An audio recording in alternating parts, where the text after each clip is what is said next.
পুরুষ, আমার ভাই, আমার বাবা গো, আমি আমার মা বোনদেরকে ডেকে ডেকে বলে দিতে চাই গো, তোমরা তোমাদের সন্তানদেরকে শিক্ষাযোগ্য দিয়ে দাও। তুমি যদি মসজিদ থেকে বের হইয়া বাড়ি যাইতে যদি তোমার 100টা কদম লাগে, তোমার আমল নামায় অতিরিক্ত 100 বছরের নফল ইবাদতের সওয়াব দেওয়া হবে। এখনকার মানুষ 100 বছর তো বাঁচেও না। সুবহানাল্লাহ বলেন না কেন? কিন্তু আমাদের মুসল্লিরা আসে সবার পরে।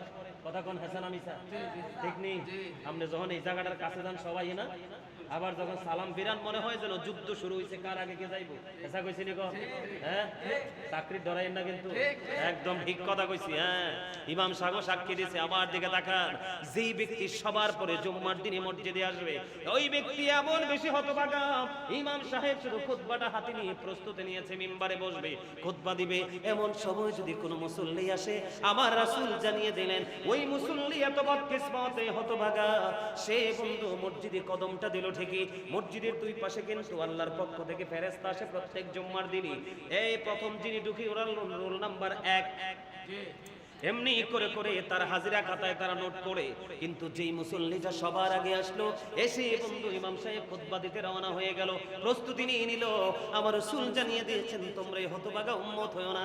তখন সঙ্গে সঙ্গে ওই যে ফেরেশতারা আজকে নোট করতে এসেছে, ওই ফেরেশতারা নোটবুকটাকে বন্ধ করে খতিব সাহেবের খুতবা শোনার জন্য ফেরেশতারাও দাঁড়িয়ে যায়। আপনারা তাহলে বলেন, যেটা আগে আসে এটা দামি নাকি পরে যেটা আসে? যেটা আগে আসে।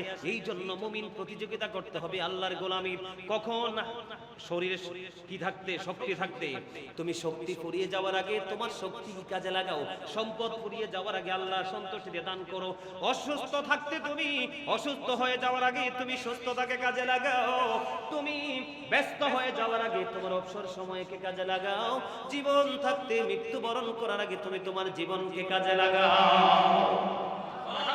সুবহানাল্লাহ বলেন না কেন? এক জুমা থেকে আরেক জুমা, এই যে মাঝখানে আপনার একটি সপ্তাহের গুনাহ হলো, ওই গুনার জন্য কাফফারা হয়ে যায়। রাসূল বললেন, এই যে আমরা গত কয়েকদিন আগে রোজা রমজান মাসটাকে পার করে দিলাম, গত বছরের যে রমজান যদি কবুল হয়ে থাকে, এই বছরের রমজান যদি কবুল হয়ে থাকে, আমরা ঈদের নামাজ পড়ে যখন বাড়ির দিকে রওনা দিলাম, তখনই আপনি আমি নিষ্পাপ হয়ে বাড়ি গেলাম। কারণ আমরা জানি পৃথিবীর বুকে আজকের ঈদুল ফিতরের দিন, আসমানে এই দিনটার খবর হলো পুরস্কার বিতরণের দিন। সুবহানাল্লাহ বলেন না কেন? ফেরেশতারা রাস্তার মোড়ে মোড়ে দাঁড়িয়ে দাঁড়িয়ে ওই পরিপবিত্র রোজাদারদেরকে ডাকছে, আহলান সাহলান মারহাবান জানাচ্ছে, তোমরা আসো আসো পুরস্কার নিতে আসো। জোরে জোরে কন্না সুবহানাল্লাহ। এরপরে রাসূল বলেছেন, রমাদান ইলা রমাদান, এক রমজান থেকে আরেক রমজানের মাঝখানে গ্যাপ হলো 305 দিনের। আল্লাহ রাসূল বললেন, তুমি যদি দুই দিকে রোজা ভালোভাবে রাখতে পারো, তোমার মাঝখানে 305 দিনের গুনার কাফফারা হয়ে যায়। যদি তোমার শর্ত হলো কবিরা গুনাহ থেকে বেঁচে থাকতে হবে। সুবহানাল্লাহ বলেন না কেন? মজা না? অনেক মজা না? শুধু মজা না, অনেক মজা, অনেক মজা। কার কাছে? মুমিনের কাছে। যে মুমিন না তার কাছে তো মজা লাগবে না, কারণ সে তো মুনাফিক। The hypocrites will be in the lowest place of hell. মুনাফিকরা জাহান্নামের একবারে সর্বনিম্ন জায়গায় থাকবে। কোথায়? কথা বলেন না কেন? কোথায়? একেবারে সর্বনিম্ন জায়গায় থাকবে জাহান্নামের। আর রাসূল কি বলছে জানেন? রাসূল বলছে, believers love the prophet, hypocrites don't love the prophet. রাসূল বলেছেন, ঈমানদাররা আমি রাসূলকে ভালোবাসবে, আর মুনাফিকরা আমি রাসূলকে ভালোবাসবে। আমরা রাসূলকে ভালোবাসি। আপনারা কে কে রাসূলকে ভালোবাসেন? হাত তোলেন। নারে তাকবীর, আল্লাহু আকবার, ইয়া রাসূলুল্লাহ, নারে গাউসি, ইয়া গাউসুল জুমদুস, নারে গাউসি, ইয়া গাউসুল জুমদুস। হযরত মাওলানা সুলাইমান আল কাদরি সাহেব, হযরত মাওলানা সুলাইমান আল কাদরি সাহেব, আলে সুন্নাত ওয়াল জামাত জিন্দাবাদ, আলে সুন্নাত ওয়াল জামাত। পবিত্র ঈদে মিলাদুন নবী জিন্দাবাদ, পবিত্র ঈদে মিলাদুন নবী মৌলভীনগরের বাসীর পক্ষ থেকে, মৌলভীনগর জামে মসজিদের পক্ষ থেকে লাল গোলাপ শুভেচ্ছা। নারে তাকবীর, আল্লাহ। এক লাইনও বাদ দিছে না, সব দিছে। আর সবচেয়ে মজার খবর হলো কি, আপনার হাত যে তুলছেন, স্ট্রংলি হাত তুলতে পারেন নাই মিয়া। ইমানদার হাত তুলবে এমনি এমনি, আর কেউ এমনি কেউ এমনি। এটা কি কথা বলে কেন? ইমানদার হাত তুলে দেখান মিয়া, আরো জোরে এইভাবে হাত তুলে দেখান। আপনারা আমার কাছে মনে হয় ওয়াজ করছি আমি, পানির তৃষ্ণা লাগছে আপনাদের। ওয়াজ করতেছি আমি আর আপনারা মনে মনে ভাবতেছেন আই এম ভেরি টায়ার্ড। এটা কি উচিত কথা? হ্যাঁ, আরো জোরে এবারে নারাই দিতেছে, আপনারা তো কইতে পারতেছেন না। নারাই তাকবীর, নারাই রিসালাত, আহলে সুন্নাত ওয়াল জামাত। এবার কি রকম হইছে? একদম ফাটাফাটি, শুধু ফাটাফাটি নেই, একদম ফাটাফাটি। আলহামদুলিল্লাহ কোন ওয়াজ কতলা করব, শেষ করে দিতে হইব ওয়াজ, অনেক ঘন্টা বাজে গেছে। একটু বলে দেই, আল্লাহ রাসূল বলছেন আল্লাহ দুর্বল ইমানদারের চাইতে শক্তিশালী ইমানদারকে বেশি পছন্দ করে। এখন দুর্বল আর শক্তিশালী বলতে কি মারামারি বুঝাইছে? কথা বলেন না, কোনটা বুঝাইছে বুঝেননি? প্রেমের দিক দিয়ে, তাকওয়ার দিক দিয়ে তারা শক্তিশালী। একটা एग्जांपल দিই, অত্যন্ত মধুর হাদিস শুনেন। আর আপনারা আমার মামুর আজকে একটা বুদ্ধির কাম করছে, তাবারুক না কইরা একেবারে বেশি খুশি হইছে, তাবারুক যে করছেন না। আরে লোক কমাইলে কি সেটা খাঁটি শোনা, এটা তো ইমানদার। আমার মতে এখন মাহফিলে তাবারুক, প্রত্যেকটা মাহফিলে তাবারুক বন্ধ করে দেওয়া উচিত। কালকের মাহফিলে কি করতে জানেননি? মোটামুটি প্যান্ডেল ফিলাপি ছিল, কিছু গ্যাপ ছিল, পাশে একটা গানের আসর ছিল। ওমা জন রসুলকে দাঁড়ায় সালাম দিলাম, এবার দেহি ডান দিয়া বাম দিয়ে সবাই দেশে তো আইতে পারেন কে, এই যে যেখানে আছে এনে দাঁড়া, এমনি একদম দাঁড়িয়ে থাকো, তোমরা প্যান্ডেলে ঢুকবা না। তুমি এদিক দিয়ে আইছো, তোমরা বাইরে, এই বাইরে সিরিয়াল ধরো, তোমরা রহমতের বাগানে ঢুকো না, এমনি সিরিয়াল ধরো। এমন লজ্জা পাইছি। পরে ওই কর্নার দিয়ে দেখতেছি ঢুকতেছে, এদেরকে বললাম এই তোমরা ওইখানে দাঁড়াও। তো পরে কয়েকটা দিয়ে যে শরম বেশি দিয়ে লাইতেছে হুজুরে, তো কয়েকটারে জিগিলাম কিটারে, এই তোরা কি, তোদের কি খবর? হুজুর আমরা স্বেচ্ছাসেবক। আমি তৈলে বউ আর স্বেচ্ছাসেবক কইছে, আরে সব মুসল্লি দিতে হাসি, আসলেই স্বেচ্ছাসেবক না। কিটা কইছি বুঝেন নাই? কি মানে তাদেরকে বুঝাইয়া দিলাম যে মাহফিল যারা শুনেছে তাদের এতক্ষণ ইবাদত হয়েছে। তারা যখন মাহফিলের পরে আমি যদি আপনাদেরকে বলি এইদিকে তাকান, আমি যদি বলি বোতলটা থেকে আপনারা একটু একটু পানি খান, এটা সবার জন্য তাবারুক হয়ে যাবে। কারণ ইবাদতের পরে যেটা খাওয়া হয় সেটাই হয় তাবারুক, আর এটা খাওয়া সুন্নাত। যে ইবাদত করলো না সেটা খাইলো, জাস্ট পানি খাইলো, এখানে তার কোনো বেনিফিট নাই। বুঝা রাখছেন তো ওয়াজ? বুঝছেন? একদম বেশি খুশি হয়েছি তাবারুক যে করেন নাই, একদম সলিড শব্দ। সুবহানাল্লাহ কেন কেন? আরো জোরে, আরো জোরে। বন্ধুরি আমার, তাবুক যুদ্ধের পূর্বে আমার রাসূল একটা ডাক দিয়ে বললেন তোমরা দান করো। কি করো? ওই যে দুর্বল এবং সফল বোঝানোর জন্য বলছে যুবক তোমরা শোনো। এবার হযরত ওমর তার মনের মধ্যে তার ঘুমন্ত আগুন আবার জেগে উঠলো। হযরত ওমর মনে মনে বলতেছে আমার জীবনে কোনোদিন আমি কোনো কাজ দিয়ে আবু বকরকে হারাইতে পারি নাই। আমার রাসূল বলেছে তাবুক যুদ্ধের পূর্বে দান করার জন্য, আমার কাছে তো সম্পদ আছে, আমি আজকে দানের মাধ্যমে আবু বকরকে হারিয়ে দিব। জোরে জোরে কন্যা সুবহানাল্লাহ। আর আমরা দানের কথা বলে 500 টাকারটা লুকাইয়া সিরা 5 টাকার নোট সামনে আনি। কথা কয় না কেন? ভুল বলছি নি? এই যে ইমাম সাহেব আপনি আছেন, মসজিদ কমিটির লোক আপনারা আছেন, হুজুর বললেও কিন্তু মসজিদে দানের হাতটা বাড়ায় না, অথচ এই দানটাই যাবে তার সঙ্গে। কথা বলে না কেন? আল্লাহর হাবিব বলেছেন তুমি যা জমা করে যাও, বাড়ি রেখে যাও, গাড়ি রেখে যাও, বিঘায় বিঘায় জমি রেখে যাও, মজুদ করে যাও, স্বর্ণ অনেক বেশি ব্যাংক ব্যালেন্স, যদিও সবগুলো তোমার ইন্তেকালের পরে এগুলো আর তোমার থাকে না, অটো এগুলোর মালিকানা হয়ে যায় তোমার ওয়ারিশ। তোমার মরার পরে আর তুমি মালিকানা দাবি করতে পারবে না। এই জন্য তুমি যদি বুদ্ধিমান হও, ভেরি ইন্টেলিজেন্ট হও, তাহলে তুমি জীবন থাকতে তোমার সম্পত্তির কিছু অংশ দান করে যাও। যুবক বন্ধু, ও মৌলবী নগরের আমার ভাই, আমার বাবারা, আমি আমার মা বোনদেরকে বলবো গো, হৃদয়ের জানালা করে সবাই মিলে শোনো। এবার মনে মনে হযরত ওমর বলল আমার জীবনে আমি কোনোদিন আবু বকরকে হারাইতে পারি নাই, আজকে আমার কাছে দৌলত আছে গো, আমি আমার দৌলত দানের মাধ্যমে আমি আবু বকরকে হারিয়ে দিব। এবার তিনি কি করলেন? ওনার যে সম্পদ আছে 50% তিনি নিয়ে নিলেন, রাসূলের কদমে তিনি কুরবানি করে দিবেন। এবার রাসূলের কাছে নিয়ে আসলেন। এবার রাসূল প্রশ্ন করলেন, ও ওমর, ওমর রে তোমার যে সম্পদ তুমি আমার কাছে নিয়ে এসেছো, তোমার ফ্যামিলি পরিবারের জন্য কি রেখে এসেছো? এবার হুজুর ওমর একটা ডাক দিয়ে বললেন, ইয়া রাসূলুল্লাহ, আমি আমার ফ্যামিলি পরিবারের জন্য অর্ধেক রেখে এসেছি। এবার আবু বকরের পালা, এবার আবু বকর দৌড়ে ছুটে আসলেন। এবার আবু বকরকে প্রশ্ন করলেন, ও আবু বকর, তোমার খবর কি গো? ইয়া রাসূলুল্লাহ, ইয়া হাবিবাল্লাহ, আমার যে সম্পদ আছে আমি সবটুকু নিয়ে এসেছি গো, তুমি তোমার ফ্যামিলির জন্য কি রেখে এসেছো? ইয়া রাসূলুল্লাহ, ইয়া হাবিবাল্লাহ, নবী গো, আমি আমার ফ্যামিলি পরিবারের জন্য আল্লাহ এবং আল্লাহ রাসূলকে রেখে এসেছি। শক্তি কিভাবে প্রয়োগ করেছে দেখেছেন? ওমরের কি কম ছিল পাওয়া? ওমর যেই রাস্তায় হাঁটছে শয়তান কোনোদিন যায় নাই ভয়ে। ওমর এমন সাহাবী ছিলেন। আর ওমর যখন ইসলাম গ্রহণ করেছে, ইসলামের পাওয়ার শক্তি এত বেশি বেড়ে গেছে কল্পনা করা যায় না।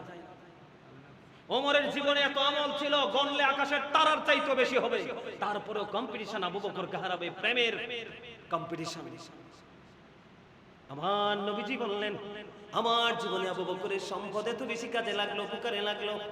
এবার আবু বকরের চোখ দুইটা যেন ঝর্ণা হয়ে গেল, কাঁদতেছে, চোখ দুইটা দিয়ে ঝর্ণার মতো পানি ঝরে ঝরে পড়ছে। ঝর্ণার মতো পানি পড়তে পড়তে বন্ধ। এবার কি হলো? আবু বকর যখন শুনতে পাইলেন রাসূল এই শব্দটা ইউজ করেছে, এবার আবু বকর একটা ডাক দিয়ে বললেন, নবী, নবী গো, আমার সম্পদ না গো, আমার জীবনটাও আমি আপনার জন্য রেডি রাখছি। এমন নবীর কি বাদ দেওয়া যায়? এই নবীর, এমন নবীর আমার মতো বলা যায়? হ্যাঁ, আল্লাহ আমাদেরকে নবী চিনার তৌফিক দান করুক, সকলে বলেন আমিন। বেশি বেশি করে নফল ইবাদত করবেন। কি করবেন? ফরজ ওয়াজিবের পাশাপাশি নফল ইবাদত করবেন। এই যে দেখেন, একটা কথা বললো হুজুর, এই যে এখনকার ছেলেরা সুন্নত পড়ে না, ম্যাক্সিমাম মানুষ সুন্নত পড়ে না। আপনি সারা জীবন ফরজ পড়বেন, আল্লাহ পাবেন না। আপনারা কেন বুঝেন না যে আমাদের প্রথম কয় ওয়াক্ত নামাজ? 5 ওয়াক্ত না? প্রথম কোনটা? ফজর না? কেন বুঝেন না সুন্নতের কদর কত বেশি? আগে আল্লাহ সুন্নাত দিয়ে শুরু করছে। কি দিয়ে শুরু করছে? আপনি বুঝেন না নবী কি জিনিস? সুন্নাতু রাসূলিল্লাহি তাআলা, রাসূলের দিকে, ফরদুল্লাহি তাআলা, আল্লাহর দিকে। আল্লাহ আগে সুন্নাত দিয়ে শুরু করছে। রাসূলের মর্যাদাটা কোথায় একটু খেয়াল করেন। এই যে আমি একটু আগে একটা হাদিস বললাম, সবার আগে আসা, সবার পরে বের হওয়া, এর মধ্যে কি সুন্নত নফলগুলো আছে না? আছে বলেই রাসূল বলেছে সবার আগে আসো এবং সবার পরে বের হও। সপ্তাহে একটা দিনে না, জুম্মার দিন সাইয়্যিদুল আইয়াম, এই যে ঈদুল ফিতর গেছে, আসছে সামনে ঈদুল আযহা, এই দুই দিনের ঈদের দিনের চাইতেও জুম্মার দিন দামি। সুবহানাল্লাহ। দুই ঈদের দিনের চাইতেও, কথা বলে না কেন? এই ঈদের দিন দামি। সুবহানাল্লাহ বলেন। এদিকে দেখি ডান্স সাইডে, আমার কথা বুঝতে পারছেন নি? কোন দিন দামি? আর জোরে বলেন। আরে হাদিয়া দিছে কেডা রে? সুবহানাল্লাহ। তুফান দেখ কেডা দিছে? আচ্ছা আচ্ছা, আমি তো জানতে চাইছি আর কেন লেখা আছে আমি তো জানি।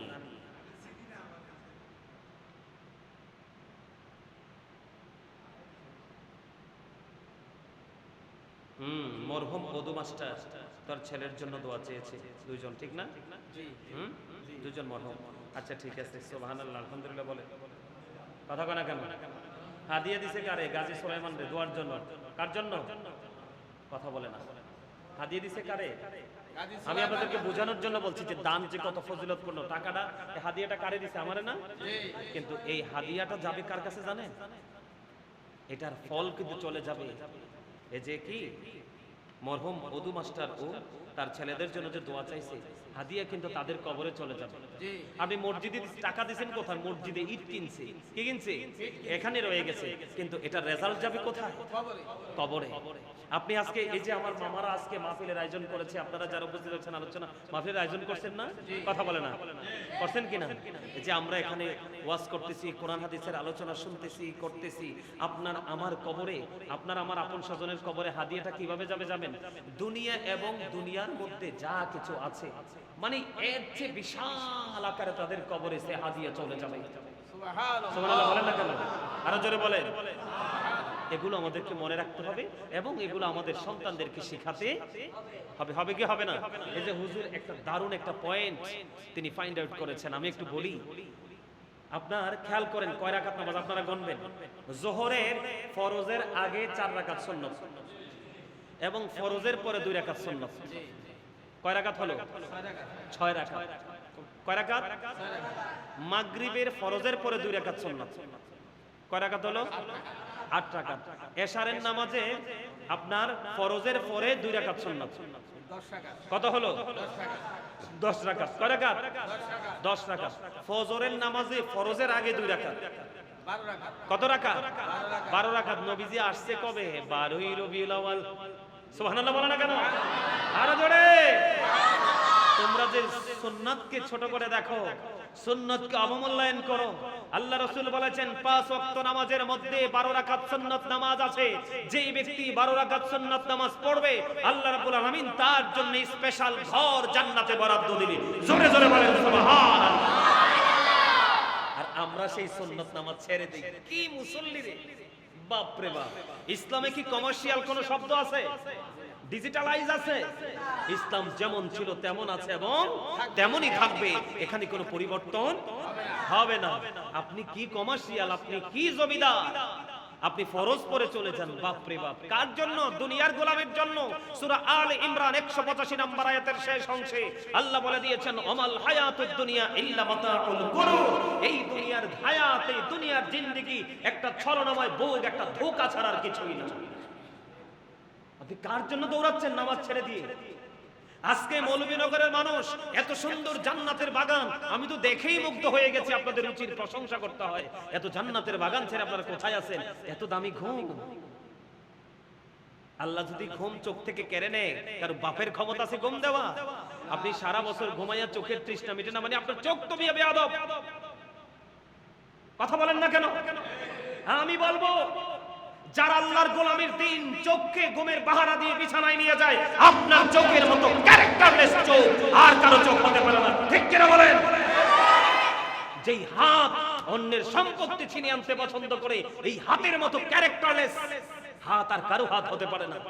যেই পা নিষিদ্ধ পল্লীর দিকে হেঁটে যেতে পছন্দ করে, এই পায়ের মতো নিকৃষ্ট পা আর কারো পা হতে পারে না। যেই অন্তরে সবসময় নোংরামি বাসা বেঁধে রাখে, তার অন্তরের মতো নোংরা অন্তর আর কারো হতে পারে না। ঠিক কিনা বলেন? যার কান সব সময় নোংরা শব্দ শুনতে পছন্দ করে, তার কানের মতো বেবিচারী কান আর কারো কান হতে পারে না। আজকে জান্নাতের বাগান পাওয়ার পরেও যার চোখ ঘুমের বিছানায় চলে গেছে, তার চোখ হলো সবচেয়ে নিকৃষ্ট চোখ। আমার কথা আপনারা কি খারাপ লাগলো? খারাপ লাগলো? কি ওয়াজ করবো আপনাদেরকে, কি বুঝাবো? মনে তো চাই সারা রাত আপনাদেরকে একটার পর একটা বিষয় নিয়ে আলোচনা করি, কিন্তু মনে তো রাখতে পারবেন না, কালকে তো বলে যাবে। তবে আশা করি আপনারা সব বলবেন না, কিছু হলেও মনে থাকবে। থাকবে না? এইটুকু মনে থাকবে যে নবী আমরার মতো না। অন্ততপক্ষে এইটুকু মনে রাখবেন। ঠিক কিনা বলেন? অন্ততপক্ষে এইটুকু মনে রাখবেন যে নাবিন নিচে আর টাকনুর নিচে ফ্যান পরা মুসলমানের জন্য হারাম। নারীরা পাতলা কাপড় পরতে পারবে না, হারাম। ঠিক কিনা বলেন? আরো জোরে বলেন। আবু বকরের কন্যা আসমা যখন আপনার পাতলা কাপড় পরে গেল, তখন টান দিয়ে তাকে ছিঁড়ে ফেলা হলো। আল্লাহ রাসূল মুখটা অন্যদিকে ঘুরিয়ে রাখলো। কেন? কারণ মেয়েরা যখন বড় হতে থাকে তখন তার ইজ্জতকে ঢেকে রাখতে হয়, এটা তার জন্য ফরজ। সুবহানাল্লাহ বলেন। আরো জোরে বলেন। সম্মানিত উপস্থিতি, আমার দিকে তাকান। সুন্নত নামাজ কয় রাকাত? আল্লাহ আমাদেরকে নামাজ শুরু করছে কয় রাকাত দিয়া? সুন্নত দিয়া। কি দিয়া? সুন্নত দিয়া। ফজরের সুন্নত দিয়া। সুবহানাল্লাহ বলেন না? এই 5 ওয়াক্ত নামাজে ফরজ কয়টা? 17টা। কয়টা ফরজ? এই 17 ফরজ কেন খবর নিছেন? এই 17 ফরজ 5 ওয়াক্ত নামাজে থাকার কারণ হলো আল্লাহর রাসূল মেরাজের রজনীতে 17টা গুরুত্বপূর্ণ রহমত বরকতময় জায়গা আল্লাহ রাব্বুল আলামিন বিচরণ করিয়েছে। এই জন্য ওয়াস্তবে সুবহানাল্লাহ। আপনি সেই নবীর কোন আমনের মতো? হ্যাঁ, এই মিয়া নামাজ তো দিতে 50 ওয়াক্ত। কয় ওয়াক্ত? মুসা নবী কয় আল্লাহ হাবিব গো, আপনি তো মেরাজ করলেন, তা আপনার উম্মতের জন্য কিছু নেবেন না? কয় আমার উম্মতের জন্য তো আল্লাহ মেরাজ দিছে, মুমিনের জন্য। কি দিছে? 50 ওয়াক্ত নামাজ। কয় আপনার উম্মত কি 50 ওয়াক্ত নামাজ পড়তে পারবে? পারবে না তো আপনি আল্লাহর সাথে কি কথা বলেন, কথা বলে মাইনাস করে নিয়ে আসেন। যাইতে যাইতে 45 ওয়াক্ত নামাজ মাইনাস করে দিল। কত ওয়াক্ত? 45 ওয়াক্ত। কেমন নবী মনে করছেন? আপনি যদি আজকে 50 ওয়াক্ত নামাজ থাকতো মিয়া, আপনি সলিমউদ্দিনের ফলা কলিমউদ্দিনকে খুঁজে পাওয়া যাইতো না। কথা কয় না কেন? আরো জোরে। ঠিক না ঠিক? আরো জোরে। কি তা আল্লাহ দিলেন 5 ওয়াক্ত। কয় আল্লাহ কয় হাবিব আপনারটাও ঠিক, আমি 5 ওয়াক্তই দিলাম, কিন্তু আমি খোদার কথা তো নড়তে পারে না। আপনার উম্মতকে বরাদ্দ দিছি ঠিকই 5 ওয়াক্ত, কিন্তু 5 ওয়াক্ত সঠিকভাবে পড়তে পারলে সওয়াব পাবে 50 ওয়াক্ত। কত নিয়ামত না? আরো জোরে বলেন না। যেটা বলতে চাইছিলাম, আপনি ঘুমের অজুহাত দিয়ে, বিভিন্ন অজুহাত দিয়ে সুন্নাত নামাজ ছেড়ে দিয়ে পরস্পরে চলে যান, আবার আপনি জান্নাতের আশা করেন, আল্লাহর দিদারেরও আশা করেন। বাপ রে বাপ, এত সহজ যদি হইতো তাহলে সব দিবে হেস্ত যাইতো, শয়তান আর একটাও দুটোকে যাইতো না। কথা কয় না কেন? আরো জোরে আমার দিকে তাকান। কোরআন শরীফের 19 পারা খুলে দেখেন, সূরা শুআরা 88 নম্বর আয়াত। আল্লাহ বলেছেন ইয়াউমা লা ইয়ানফাউ মালু ওয়ালা বানুন। আপনি আল্লাহ, রাসূল, ইবাদত, বন্দেগী, গোলামি ছেড়ে শুধু জিফুদের লেগে সম্পদের পাহাড় গড়তেছেন। আল্লাহ কয় তুমি দি আস্তা বোকা, তুমি কোনো খবরে রাখো না, তুমি নিজের ভবিষ্যৎ কানা করে সন্তানের ভবিষ্যৎ নিয়ে ব্যস্ত আছো, এই জিফুদ তো তোমার কাজে লাগতে না। কোরআন শরীফের 19 পারা খেয়াল করেন, কোরআন শরীফের 19 পারা সূরা শুআরা 88 নম্বর আয়াত। আল্লাহ বলেছেন ইয়াউমা লা ইয়ানফাউ মালু ওয়ালা বানুন। আল্লাহ বলেছেন কাল হাসরের দিন, ওই দিন তোমার ধন সম্পদ সন্তান সন্ততি একটাও কাজে লাগবে না। নাউজুবিল্লাহ বলেন না কেন?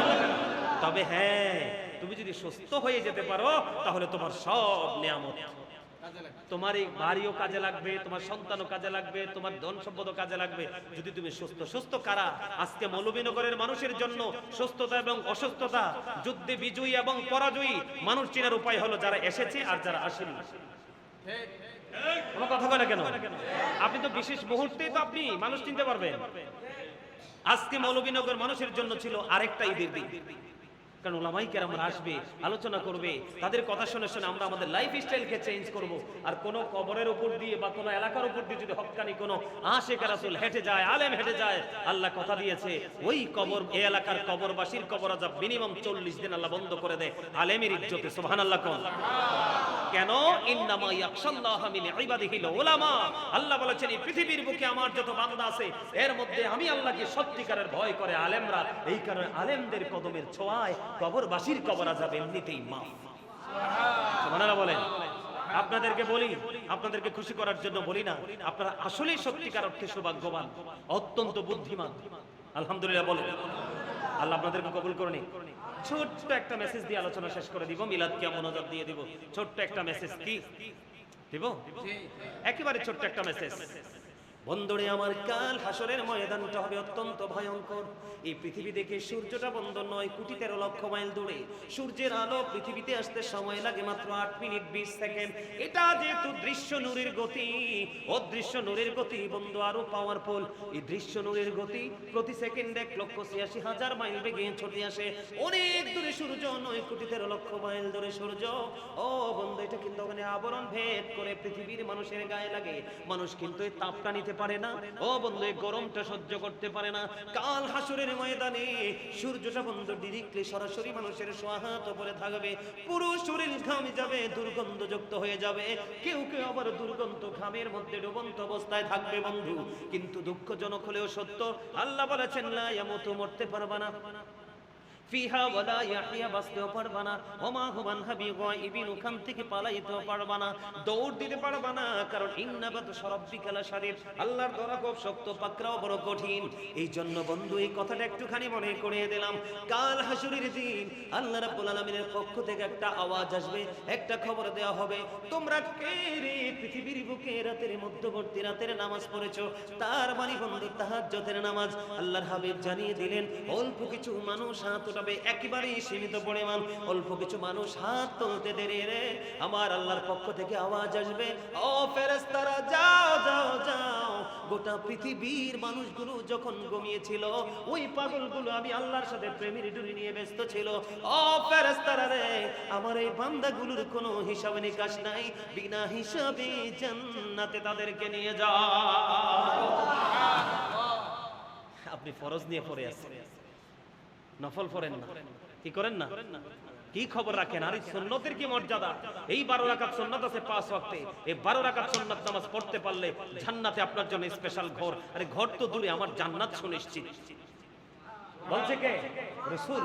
রাসূলের কথা সত্য না মিথ্যা? আরো যারা বলে, ইহুদি নাসারারা পর্যন্ত বলেছেন হি ওয়াজ ভেরি ট্রুথফুল। আপনার আমার প্রাণের রাসূল ছিলেন শ্রেষ্ঠ সত্যবাদী।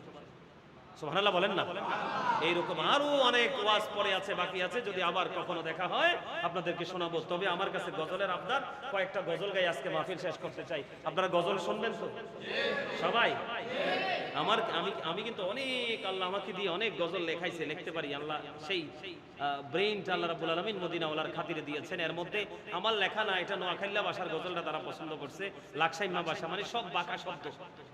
কি আই চলি আইয়ের কথা কন না কিনলে, হ্যাঁ চলি আইয়ের যাইয়ের নিয়ের, ঠিক কেনা কন? বাঁকা শব্দ তার একটা গজল আছে, সারা পৃথিবীর মানুষের হৃদয় ছুঁয়েছে। গাইবো আরো জোরে, পারলে আমার সাথে গাইবেন। বিজ্ঞানীদের বিজ্ঞানী অঙ্গ নবীজি, এমন গা দয়াল নবী আর হইবানি, এমন গা দয়াল নবী খুঁজা হইবানি। বিজ্ঞানীদের বিজ্ঞানী অঙ্গ নবীজি, বলেন বিজ্ঞানীদের বিজ্ঞানী অঙ্গ নবীজি, এমন গা দয়াল নবী আর হইবানি, এমন গা দয়াল নবী খুঁজা হইবানি। বিজ্ঞানীদের বিজ্ঞানী অঙ্গ নবীজি, বিজ্ঞানীরা রকের যোগে চাঁদের দেশে যায়, অঙ্গ নবী রকের ছাড়া মেরাজ শরীর যায়। বিজ্ঞানীরা রকের যোগে চাঁদের দেশে যায়, অঙ্গ নবী রকের ছাড়া মেরাজ শরীর যায়। আরে ওই যুগে কি রকের বিমানে গুণ ছিল নি, বলো ওই যুগে কি রকের বিমানে গুণ ছিল নি। বিজ্ঞানীদের বিজ্ঞানী অঙ্গ নবীজি, আবু বকর সিদ্দিকের সাপে কামড়াইছে, অঙ্গ নবীর ধুধুদি বালা হয়ে গেছে। আবু বকর সিদ্দিকের সাপে কামড়াইছে, অঙ্গ নবীর ধুধুদি বালা হয়ে গেছে। আরে সেই যুগে কি উজাবত এগুলো ছিল নি, বলো সেই যুগে কি উজাবত এগুলো ছিল নি। বিজ্ঞানীদের বিজ্ঞানী অঙ্গ নবীজি, আগের যুগের মানুষের অসুখ কম হইতো, অঙ্গ নবীর কাছে এলে ভালো হয়ে যাইত। আগের যুগের মানুষের অসুখ কম হইতো, অঙ্গ নবীর কাছে এলে ভালো হয়ে যাইত। আরে সেই বালাকে এই যুগেতে করতে হারবানি, বলো সেই বালাকে এই যুগেতে করতে হারবানি। বিজ্ঞানীদের বিজ্ঞানী অঙ্গ নবীজি, মারহাবা বলেন। ভালো লাগছে না? এই গজলটার মধ্যেও কিন্তু একটা জিনিস ফুটে উঠেছে, যে আমার নবী আমাদের মতো না, বেনজির ও বেমিসাল। চলে বলেন, এই মৌলভীনগরের যুবকদেরকে বলে যায়, কম খাওয়ার বেশি খাও, মা বাবাকে কষ্ট দিবা না। এটা হলো বড় ওয়াজ। ইমাম বুখারী, এদিকে তাকান, ইমাম বুখারী ছোট্ট বেলায় কিন্তু তিনি অন্ধ হয়ে গিয়েছিলেন। কি হয়ে গিয়েছিলেন? অন্ধ হয়ে গিয়েছিলেন। তিনি চোখে দেখতে পাচ্ছেন না, তিনি শুধু দৃষ্টির জন্য দোয়া করছেন। একদিন মা দোয়া করে দিলেন, আল্লাহ আমার এই ছেলেকে তুমি ভালো করে দাও, দৃষ্টি তুমি ফিরিয়ে দাও। হঠাৎ করে একদিন তিনি ঘুমের ঘরে স্বপ্নে দেখেন ইব্রাহিম খলিলুল্লাহ ডেকে ডেকে বলছে, এই ইমাম বুখারীর মা, তোমার ছেলের চোখ তো ভালো হয়ে গেছে। সত্যি সত্যি দেখা গেল সকালবেলা ঘুম থেকে উঠে চিৎকার মেরে মেরে ইমাম বুখারী বলছে, মা তুমি দেখো আমার মালিক আমার দৃষ্টি ফিরিয়ে দিয়েছে। মা বাবাকে বেশি বেশি করে ভালোবাসবেন, বাসবেন তো সবাই? মা বাবাকে কষ্ট দিবেন না তো? দেবেন? কেউ মা বাবাকে কষ্ট দিবেন না, মা বাবাকে ভালোবাসবেন। কারণ মা বাবার ভালোবাসা আপনাকে ইবাদত যতটা সহজ করবে, মা বাবার ভালোবাসা আপনার ফিউচারটাকে আরো বেশি সহজ করে দিবে। আর আপনি সারা জীবন নামাজ পড়েছেন, মা বাবার কলিজা আগুন দিয়েছেন, এই নামাজ দিয়ে আপনি আল্লাহ পৌঁছাতে পারবেন না। কারণ paradise of the child under the feet of the mother, মায়ের পায়ের নিচেই সন্তানের জান্নাত। সুবহানাল্লাহ বলেন না? মায়ের শানে একটা গজল গাইবনি? হ্যাঁ আচ্ছা, তারা মা বাপ নাই, তার একটা কম একটু একটু গজল গাইতাম নি, পারলে আমার সাথে গাইবেন? রাজি আছেন? হ্যাঁ আটা গজল গাইতাম আমার সাথে গান। শয়নি স্বপনে শুধু মা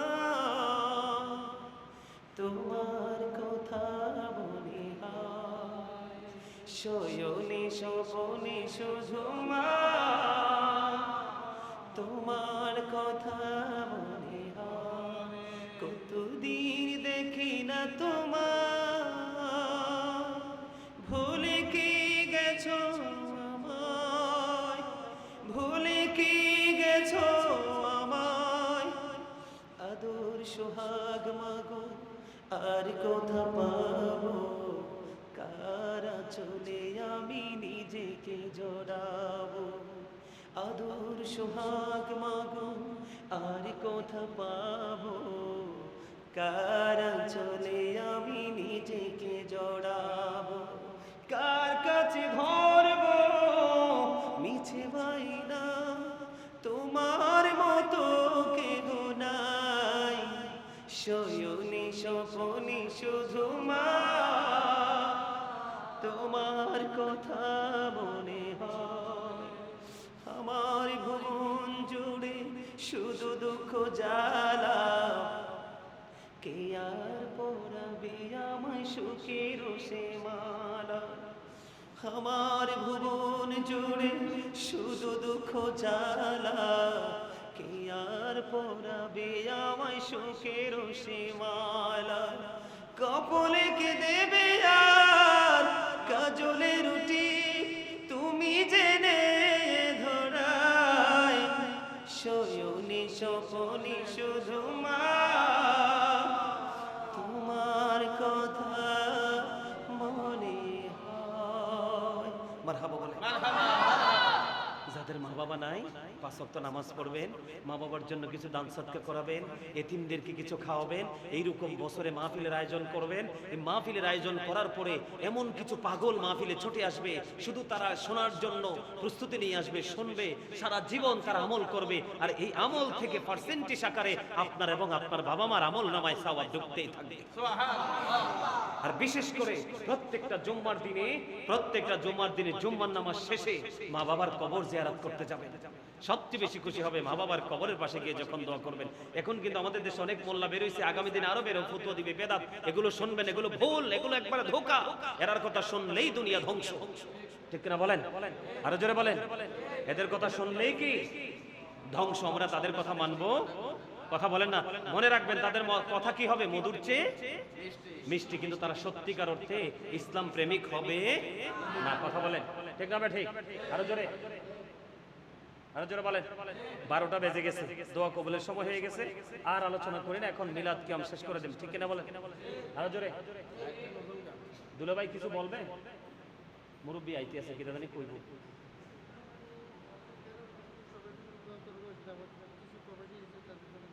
এটা তো কমন। দোয়া করবো ইনশাআল্লাহ। দোয়া করতাম কইতে আইছি, সবার জন্য তো দোয়া করবো। দোয়া তো কখনো একা কর, নিজেরটা বাদ দিয়ে সবার জন্য করব। আলহামদুলিল্লাহ। এখন এটা হলো নিয়ম। কথা কয় না কেন? আপনি যখন আপনার দোয়া বাদ দিয়ে অন্যজনের জন্য দোয়া করতে থাকবেন, আল্লাহর পক্ষ থেকে ফেরেশতা পাঠাই দিবে, এই ফেরেশতা যা, আমার পাগল তো সবার জন্য চায়, তুমি যে তার জন্য চাও। সুবহানাল্লাহ বলেন। আর জোরে। এই জন্য হিসাব আছে। গজল আরেকটা শুনবেন? গজল, হ্যাঁ গজল শুনবো, হ্যাঁ গাইবো, হ্যাঁ তাহলে আমার লেখা একটা গজল আমি শোনাই, আপনারা পারলে আমার সাথে গাইবেন। রাজি আছেন? এই তো যে সুন্দর নূর নবীজি, নামটি মধুমাখা, তুমি ছাড়া শূন্য জীবন, আমি যে বড় একা। এই তো যে সুন্দর নূর নবীজি, নামটি মধুমাখা, তুমি ছাড়া শূন্য জীবন, আমি যে বড় একা। পথ চেয়ে আছি আমি, বলেন পথ চেয়ে আছি আমি, কবে দিবা দেখা। এই তো যে সুন্দর নূর নবীজি, নামটি মধুমাখা, প্রেমিকি ছিলেন হাপুসির বেলাল, চেহারা তার কালো, হৃদয় জুড়ে ছিল গো রাসূল, তোমার প্রেমের আলো। বলেন প্রেমিকি ছিলেন হাপুসির বেলাল, চেহারা তার কালো, হৃদয় জুড়ে ছিল গো রাসূল, তোমার প্রেমের আলো। নবীর প্রেমের ইতিহাসে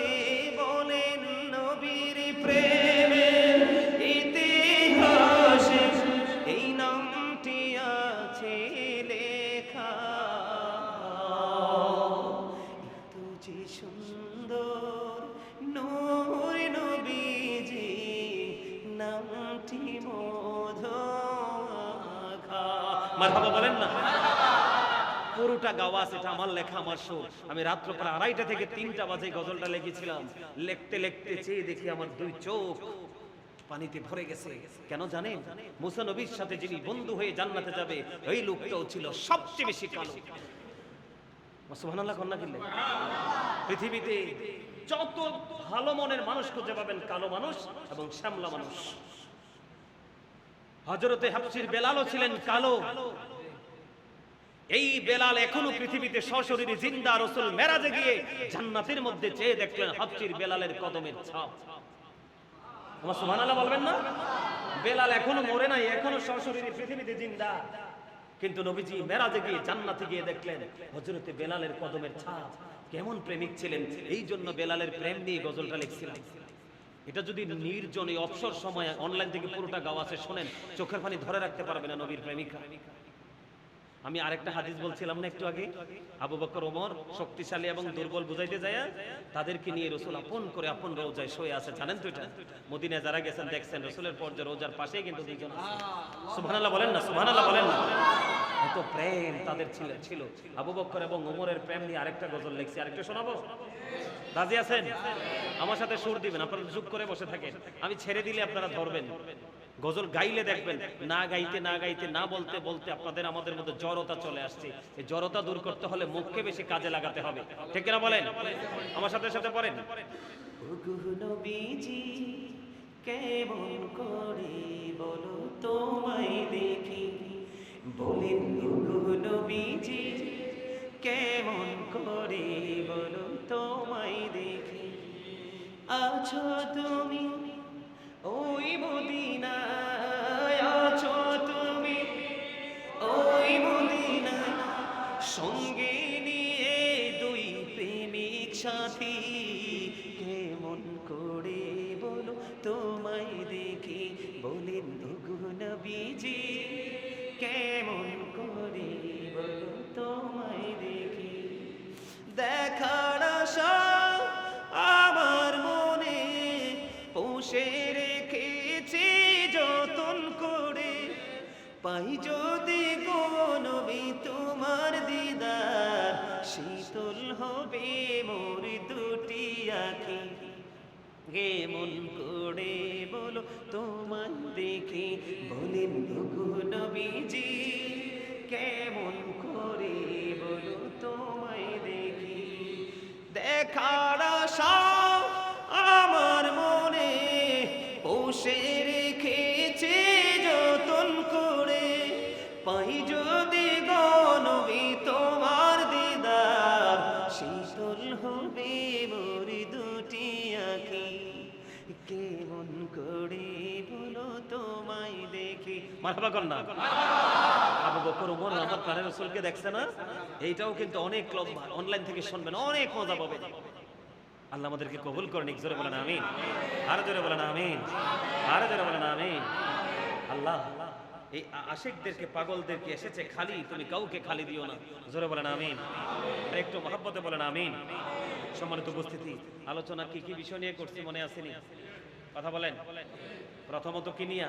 এই যে চুপ থাকা নিয়া। কি নিয়া? ওই যে কথা বলেন নাই, একটু জিকির নিয়ে বললাম না, পুরো আলোচনা কিন্তু করি নাই, করছি। এরপরে ঢুকছি কোথায়? পর্দায়, পুরুষের পর্দায়, ঠিক না? এরপরে ঢুকলাম নারীদের পর্দা, ঠিক কিনা? এরপরে ঢুকলাম রসুলের কাছে, রসুলের মর্যাদা, রসুলের মর্যাদা, অনেক কিছু বোঝানোর পরে চলে গেলাম নামাজের কাছে, ঠিক কিনা বলেন? জুম্মা দিয়ে, নামাজ দিয়া, দুর্বল সবল মেসাল দিয়ে এই পর্যন্ত আসলাম, তাই তো? আপনারা এগুলো পার্ট বাই পার্ট আপনারা একটু মনে রাখার চেষ্টা করবেন। রাজি আছেন? একটু মনে রাখতে চেষ্টা করবেন তো? সম্মানিত উপস্থিতি, কখনোই মসজিদে, মাহফিলে, মিলাদে, দান সাদাকায় অল্প মানুষের উপস্থিতি দেখতে মন খারাপ করবেন না। কারণ ভালো মানুষ, পিওর মানুষগুলো ছোট ছোট আসবে, আর যেই মানুষগুলো দুর্বল, যারা দুনিয়াকে বড় মনে করে, আখেরাতের চিন্তা নাই, তারা কিন্তু এই পরিবেশগুলোতে নিজেকে যুক্ত করবে না, ঠিক না বলেন? বেশি বেশি করে মা বাবাকে ভালোবাসবেন। আর এই যুগে বাবা মা যারা, আমি শুরুতে একটা হাদিস বলছিলাম যে আপনারা আপনাদের সন্তানদেরকে নবীর প্রেম শিখান। মাশাআল্লাহ, আপনাদের ইমাম সাহেব তিনি কিন্তু আহলুস সুন্নাত ওয়াল জামাতের সত্যিকারের, ঠিক না বলেন? ওনার কাছে প্রয়োজনে আপনারা শুনিয়ে সপ্তাহে একদিন, বেশি দরকার নাই, সপ্তাহে একদিন শুধু আকীদার বিষয়ে ওয়াজ শেখার জন্য আসবেন।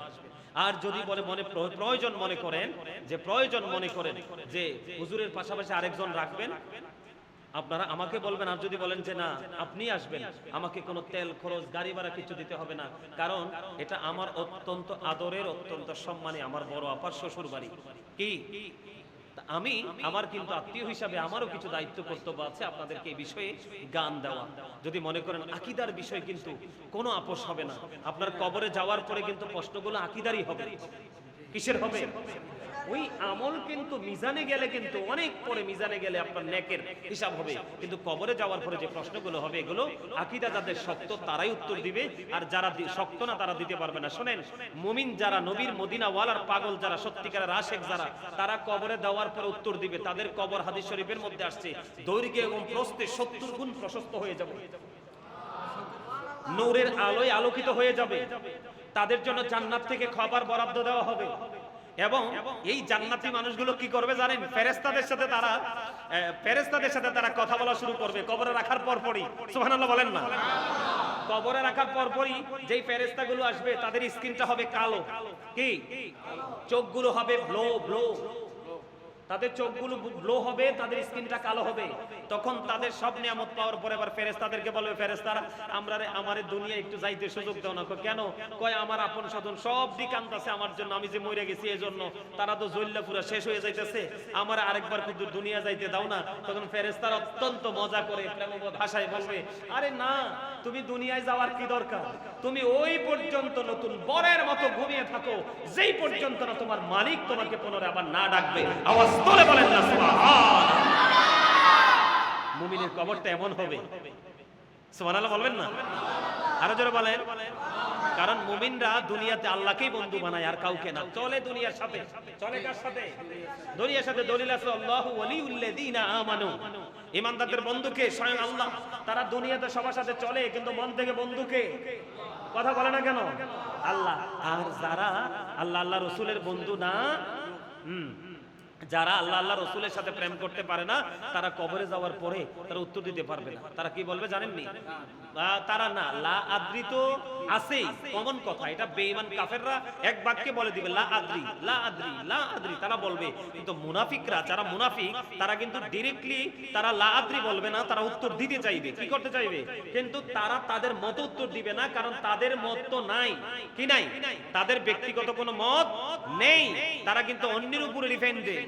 তারা কিন্তু অন্যদের মতো করে উত্তর দিতে চাইবে, কিন্তু উত্তর সঠিক হবে না। তখন গায়েব থেকে আওয়াজ আসবে, মাটি একটা চাপ দাও।